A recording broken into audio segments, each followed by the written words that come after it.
Hello बच्चा लोग, आज हम डिस्कस करने वाले हैं एक इंपॉर्टेंट टॉपिक। आज हम डिस्कस करेंगे बैंकिंग का पार्ट सेकंड, जिसके अंदर हम डिस्कस करेंगे कि केंद्रीय बैंक क्या होता है और वाणिज्यिक बैंक क्या होता है। लास्ट पार्ट में मैं ऑलरेडी आपको बता चुका हूं कि वाणिज्यिक बैंक क्या होता है और उसके कार्य भी क्या होते हैं। आज वाले पार्ट में आपको समझाने वाला हूं केंद्रीय बैंक और वाणिज्यिक बैंक में लगभग क्या अंतर है, और साथ ही डिस्कस करेंगे कि केंद्रीय बैंक क्या होता है और केंद्रीय बैंक के कार्य क्या होता है। केंद्रीय बैंक के कार्य मैंने कुछ यहाँ पे लिख दिए हैं, जैसे करेंसी जारी करना, सरकार का बैंक, बैंकों का बैंक, ये सारे के सारे कार्य भी मैं आज आपके साथ डिस्कस करूंगा। तो चलिए शुरू करते हैं। मेरा नाम है रवि कश्यप और आप देख रहे हैं इकोनॉमिक्स की 95 प्लस सीरीज।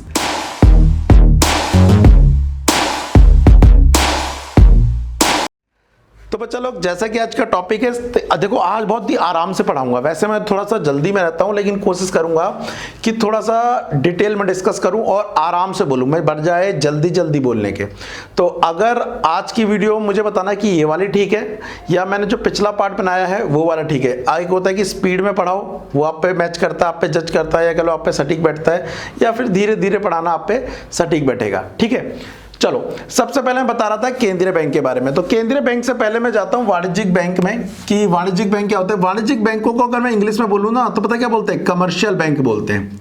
वाणिज्यिक बैंक को क्या बोलते हैं? Commercial bank. लिखा हुआ ना। वाणिज्यिक बैंक का काम क्या होता है? वाणिज्यिक बैंक का काम ये होता है कि लोगों को समय पड़ने पर लोन देना, और जो लोगों के पास एक्स्ट्रा मनी है उसको जमा के तौर पर क्या करना? स्वीकार करना।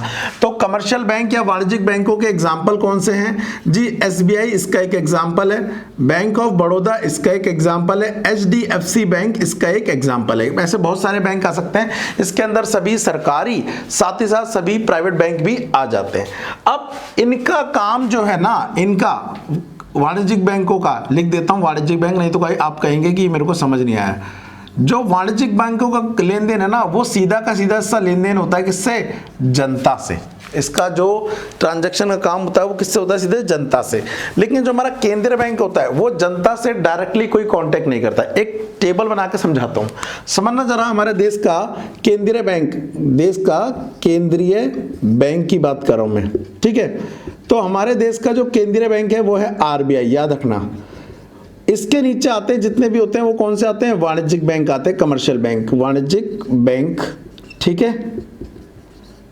और इसके नीचे क्या आती है? जनता आती है, आप और मैं। अब यहां पर मैं दो एग्जांपल ले लेता हूं, SBI और HDFC, ठीक है। जनता को जब पैसे की जरूरत पड़ती है या कोई भी बैंकिंग से रिलेटेड काम होता है तो वो जाता है किसके पास? वाणिज्यिक बैंकों के पास। लेकिन अगर वाणिज्यिक बैंकों को कोई भी काम करना होता है तो वो जाता है किसके पास? केंद्रीय बैंक। दोनों में डिफरेंस समझो। जो संबंध हमारा वाणिज्यिक बैंकों के साथ है ना, कैसा संबंध? जब हमें पैसे की जरूरत पड़ती है तो हम इनसे लोन लेते जाके, और अगर हमारे पास एक्स्ट्रा पैसा होता है तो इनके पास जमा कर देते जाके। सेम एज इट इज जो वाणिज्यिक बैंक है, अगर उनके पास एक्स्ट्रा पैसा होता है तो ये जमा कर देते हैं किसके पास जाके? केंद्रीय बैंक के पास जाके। और यदि इनको ऋण की जरूरत पड़ रही है, इनको लोन की जरूरत पड़ रही है, तो ये किससे लेते हैं? केंद्रीय बैंक से लेते हैं। तो मजाक के लिए कहते हैं ना कि हर बाप का एक बाप होता है, जिसे हम दादा कहते हैं, वैसे ही हर बैंक का एक बैंक होता है जिसे हम देश का केंद्रीय बैंक कहते हैं। और हमारे देश का केंद्रीय बैंक कौन सा है जी? RBI है, रिजर्व बैंक ऑफ इंडिया। याद रखना, आपने नोट पे लिखा भी देखा होगा, रिजर्व बैंक ऑफ इंडिया। इसी के लिए आपको एक चीज और बता दूं, भारत के रिजर्व बैंक की जो स्थापना हुई थी, अगर आपसे कभी पूछ ले कि इसकी स्थापना कब हुई थी, तो याद रखना इसकी स्थापना हुई थी 1935 में। किसकी? भारत के रिजर्व बैंक की, ठीक है। तो ये तो आपको समझ आ गया कि वाणिज्यिक बैंक किस तरह से अलग है केंद्रीय बैंक से। लेकिन अगर हमें केंद्रीय बैंक की डेफिनेशन पढ़नी पड़ गई तो क्या पढ़ेंगे? तो जैसा मैंने बता दिया, देखो देश के अंदर जितनी भी मुद्रा है या जितने भी बैंक हैं, मैंने यहाँ पर दो एक बैंक लिखे हैं, SBI और HDFC, जितने भी बैंक हैं सबको कौन कंट्रोल करता है? हमारा देश का केंद्रीय बैंक कंट्रोल करता है। तो देश में जितना भी साख से रिलेटेड काम है, पैसे से रिलेटेड, उसको पूरे को कंट्रोल करता है देश का केंद्रीय बैंक। डेफिनेशन क्या होगी? डेफिनेशन देखो, ये मैं नोट से डिस्कस करता हूं। नोट्स के लिए आपको डिस्क्रिप्शन में जाओ, डिटेल मिल जाएगी कि नोट्स कैसे मिलेंगे। चलो देखो क्या बोल रहा है। केंद्रीय बैंक वह सर्वोच्च वित्तीय संस्था है, वित्तीय संस्था याद रखना, पैसे वाली, जो राष्ट्र की मौद्रिक प्रणाली, जो बोला था ना पूरी पैसे वाली मौद्रिक प्रणाली और नीति की देखरेख तथा मुद्रा की आपूर्ति को नियंत्रित करने के लिए उत्तरदायी होता है। मतलब पूरे देश की मॉनेटरी सिस्टम को संभालने की जिम्मेदारी हमारे देश के रिजर्व बैंक ऑफ इंडिया के पास है। ऐसे हर देश का एक रिजर्व बैंक होता है, हमारे देश के वाले का नाम क्या है? रिजर्व बैंक ऑफ इंडिया है, ठीक है। इसकी स्थापना कब हुई थी? 1 अप्रैल 1935 में हुई थी। 1 जनवरी 1949 को आरबीआई का राष्ट्रीयकरण कर दिया गया। राष्ट्रीयकरण का मतलब होता है ये सरकार में इसका विलय कर दिया गया, इसका कंट्रोल सरकार ने ले लिया पूरा। केंद्रीय बैंक के रूप में भारतीय रिजर्व बैंक कार्य कर रहा है और किसके बहुत सारे कार्य भी जो हम डिस्कस करेंगे। तो सबसे पहले केंद्रीय बैंक भी मैंने आपको बता दिया, इसको मैं मिटाता हूं जरा और समझाने की कोशिश करता हूं क्या होता है। इधर पे जरा ध्यान से देखो, केंद्रीय बैंक के कार्य, केंद्रीय बैंक की डेफिनेशन समझ आ गई। केंद्रीय बैंक के कार्य में सबसे पहला आ रहा है करेंसी जारी करना। देखो हमारे देश में चाहे नोट हो चाहे सिक्के हो, जनरली तौर पर देखा जाए तो उसे रिजर्व बैंक ऑफ इंडिया ही चलाता है। लेकिन यहां पर एक थोड़ा सा पेच है, कहते हैं कि जो सिक्के हैं या कह लो 1 रुपए के सिक्के या फिर नोट की बात करें, हम 1 रुपए की बात हो रही है, तो इसकी जो जिम्मेदारी है वो देश के फाइनेंस डिपार्टमेंट को है, वित्त मंत्रालय को। फाइनेंस डिपार्टमेंट या फिर आप बोल सकते हो कौन सा मंत्रालय? वित्त मंत्रालय को। लेकिन इसके अलावा और अदर्स जितने भी नोट हैं, अदर नोट या फिर कॉइन है, उनकी जिम्मेदारी किसके पास है? आरबीआई के पास है। तो ये पहले हुआ करता था। वेल आज की डेट में ये वाला काम भी यही कर देते हैं। वैसे आपको दिख नहीं रहे होंगे 1 रुपए के नोट या सिक्के, लेकिन कंट्रोल किसके पास होता है? वित्त मंत्रालय के पास होता है। और वित्त मंत्रालय के बिहाफ पर यह काम आज आरबीआई ही कर देता है।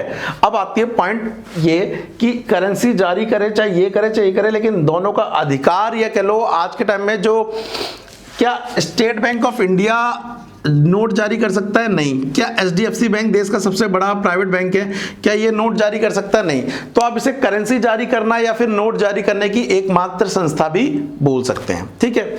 उसके बाद आते हैं सरकार का बैंक। देखो सरकार को भी अपने पैसे जमा करने होते हैं, तो ये आरबीआई उसके लिए बहुत इंपॉर्टेंट रोल प्ले करता है। आपकी जानकारी के लिए बता दूं, जो हमारा देश का केंद्रीय बैंक है वो सरकार के लिए 3 तरीके से काम करता है। याद रखना कितने तरीके से? 3।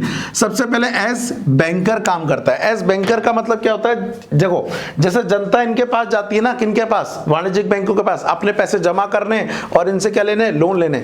वैसे ही हमारे देश की जो सरकार है वो इससे एज बैंकर काम करती है। वो अपनी जमा को क्या करती है? इनके पास रखती है और वक्त पड़ने पर इनसे क्या लेती है? ऋण लेती है। कौन? हमारी सरकार। किसके साथ? केंद्रीय बैंक के साथ। तो ये वाला जो कार्य हो गया, ये तो कौन सा कार्य हो गया? बैंकर कार्य हो गया। ध्यान रखना, बैंकर कार्य के अंतर्गत केवल जमा को स्वीकार और ऋण लिया जाता है। लेकिन एक दूसरा कार्य और करता है देश का केंद्रीय बैंक, वो है सलाहकार के तौर पर। देश में सरकार को क्या वित्तीय निर्णय लेने चाहिए, क्या चीज करनी चाहिए। अभी एग्जांपल के लिए आप सुना होगा कि नोटबंदी बहुत बार हुई, 2000 के नोट बंद हुए, 500 1000 के नोट बंद हुए तो दोबारा से चालू हुए। ऐसे बीच बीच में और भी कई सारी चीजों पर जो अलग अलग सलाह है, एडवाइस है, वो देता रहता है। कौन? हमारे देश का केंद्रीय बैंक। किसको? सलाहकार के तौर पर किसको? सरकार को। तो ये एक तरह से सलाहकार के तौर पर भी काम कर रहा है। किसके लिए? सरकार के लिए। और एक तीसरा है, ये सरकार के लिए एक एजेंट के तौर पर भी कार्य करता है। जैसे सरकार को अगर पैसे की जरूरत है और वो अपनी प्रतिभूतियों को, अपने बॉन्ड को बेचना चाहती है जनता को, बैंकों को, तो वो काम भी कौन करवा देता? आरबीआई करवा देता है। मतलब इन 2 काम के अलावा जितने भी काम अगर सरकार के कराएगा तो वो एज एजेंट करवाएगा। अब पेपर में ध्यान रखना, एक क्वेश्चन इससे ये भी बन जाता है, अगर बैंक आरबीआई सलाह दे रहा है किसको? सरकार को कि 2000 का नोट को बंद कर देना चाहिए, तो ये सरकार के बैंक के तहत कौन सा कार्य में आता है? तो ये एज बैंकर में नहीं आएगा, ये एज सलाहकार में आएगा। सलाहकार के तौर पर वो आपको बता रहा है, ठीक है। बैंकर में केवल क्या होता है? जमा को स्वीकार करना और ऋण प्रदान करना सरकार को, ठीक है। ये इंपॉर्टेंट पॉइंट है, इससे एआर वाला, अभिकथन वाला क्वेश्चन बन सकता है, ठीक है। उसके बाद एक इंपॉर्टेंट आता है बैंकों का बैंक। ये ऑलरेडी मैं बता चुका हूं। हर बैंक का एक बैंक होता है जिसे हम आरबीआई बोलते हैं इंडिया में। तो जैसे जनता वाणिज्यिक बैंकों के पास जाती है अपना पैसा जमा करने, वैसे ही ये लोग पैसा जमा करने किसके पास जाते हैं? अपने केंद्रीय बैंक के पास जाते हैं। हमारे देश के अंदर बहुत सारे वाणिज्यिक बैंक है। सरकारी बैंकों में सबसे बड़ा बैंक एसबीआई है और प्राइवेट बैंकों में आज की डेट में सबसे बड़ा बैंक एचडीएफसी कहलाता है। ठीक है, तो बैंकों का बैंक इस तरह से हो गया। और ध्यान रखना, इन सभी बैंकों पे निगरानी भी रखता है ये केंद्रीय बैंक। इन सभी बैंकों पे क्या करता है? निगरानी भी रखता है कि इनको जो काम बताया गया है, जिनको समझाया गया कि किस तरह से काम करना है, ये वैसे काम कर रहे हैं या नहीं कर रहे हैं। अगर ऐसा लगता है कि उस हिसाब से काम नहीं कर रहे हैं तो इन दैट केस इन पे क्या पेनल्टी या फिर कोई अनुशासन वाली कोई भी कार्यवाही कर दी जाती है। बड़ी हिंदी वर्ड बहुत गड़बड़ हो जाता है।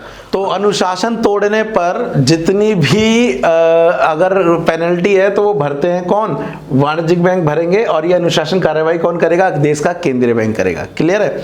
नाउ अब पॉइंट की बात करते हैं। यहां पर हम किसकी?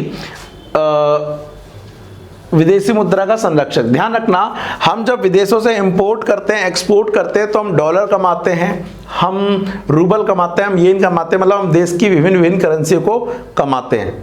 ठीक है, अब उस देश की जितनी भी सारी करेंसी हैं उनको रखता कौन है? तो आपको बता दूं, हमारे देश में जितनी भी सारी करेंसी होता है उसका संरक्षक जो होता है वो कौन सा होता है? हमारे देश का केंद्रीय बैंक होता है। तो अगर जितना भी हमने डॉलर कमाया इस साल, उस डॉलर की इकट्ठा करके कौन रख लेगा अपने पास? देश का केंद्रीय बैंक अपने पास रख लेगा। तो विदेशी मुद्रा का संरक्षक भी होता है। और साख के नियंत्रण में तो यह बताया जाता है कि बैंक किस तरह से साख को नियंत्रित करते हैं, मुद्रा को नियंत्रित करते हैं देश के अंदर। तो इसके अंदर बहुत सारी चीजें की जाती हैं। रेपो दर निकालना, बैंक दर निकालना, सीआरआर, एसएलआर, इससे पूरे देश की मुद्रा को कंट्रोल करता है देश का आरबीआई। ये चाहे तो देश की मुद्रा को या कह लो मांग को बढ़ा सकता है या मांग को घटा सकता है, लेकिन उसके लिए नियंत्रण के लिए इसके पास कई सारे टूल्स हैं। वो टूल्स की चर्चा मैं करूंगा नेक्स्ट पार्ट में। ध्यान रखना, बैंक दर, एसएलआर, सीआरआर, ये पार्ट 3 आएगा। और उसके बाद वाले पार्ट में मैं आपको समझाऊंगा साख नियंत्रण कैसे होता है। पेपर में एक क्वेश्चन आ जाता है 4 से 6 मार्क्स का, वाणिज्यिक बैंकों द्वारा साख का निर्माण कैसे किया जाता है, सबसे इंपॉर्टेंट है। तो वो डिस्कस करूंगा मैं आपसे पार्ट 4 में। इस पार्ट 2 वाले सेक्शन में यही डिस्कस करना था केंद्रीय बैंक क्या होता है और किस तरह से कार्य करता है। बच्चा लोग, आज मैंने थोड़ा सा कोशिश ये करी कि अपने पढ़ाने के तरीके को थोड़ा सा स्लो रखूं, मतलब बजाय स्पीड में पढ़ाने के थोड़ा सा स्लो पढ़ाऊं। आप मुझे कमेंट करके जरूर बता देना कि सर स्पीड स्लो रखनी है बच्चा लोग या फिर तेज रखनी है। अगर आप चाहते हैं कि मैं जल्दी पढ़ाऊं, थोड़ा तेज बोलूं, तो मुझे बता देना। अदरवाइज आपको लग रहा है कि ये वाला तरीका सही है तो भी कमेंट करके बता देना। अदरवाइज वीडियो को लाइक करना तो बनता ही बनता है, चाहे दोनों सेक्शन में, मतलब दोनों केस में। और इस वीडियो को आप अपने दोस्तों के साथ भी शेयर करेंगे अगर आप चाहते हैं कि हिंदी मीडियम की और वीडियो बनाई जाए। ठीक है, सो आज के लिए इतना ही। मिलता हूं नेक्स्ट क्लास में, तब तक के लिए thank you, tata and bye bye.